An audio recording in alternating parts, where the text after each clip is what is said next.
एक बार मैंने टीवी पर भी ये बात बोली है कि जब आप मिस इंटरप्रिटेशन करेंगे ना शब्दों का, कौन सा शब्द किस समय में 500 वर्ष पूर्व किस संदर्भ में प्रयोग किया जाता था,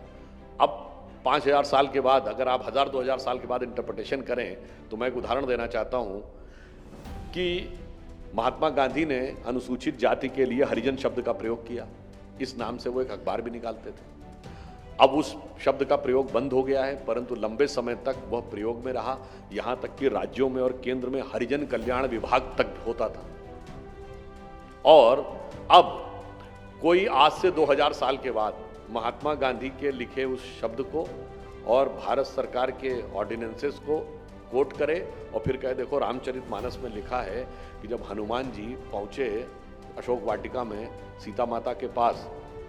और जब उन्होंने मुद्रिका गिराई और उसके बाद पहले तो उनको आश्चर्य हुआ सीता जी को कि ये मुद्रिका कैसे आ गई, भगवान राम को कोई मार तो सकता नहीं और माया से वो रच नहीं सकता।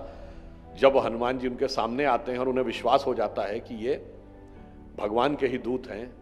तो उसमें पंक्ति लिखी है कि वो हनुमान जी के लिए क्या कहती हैं, हरिजन जानी प्रीति अति गाढ़ी सजल नयन पुलकावली बाढ़ी। अब कोई 5000 साल के बाद इंटरप्रिटेशन करेगा, देखो साहब हरिजन शब्द का ये अर्थ था और हरिजन यहां लिखा हुआ है, इसमें कहीं कोई किंतु परंतु ही नहीं है। इस ढंग की जो एब्सर्ड लोग इंटरप्रिटेशंस लेने का प्रयास करते हैं, उस कारण से हम लोगों को बहुत हम लोगों को समझकर और इन चीजों के बारे में बहुत सावधानी के साथ समझने की आवश्यकता है।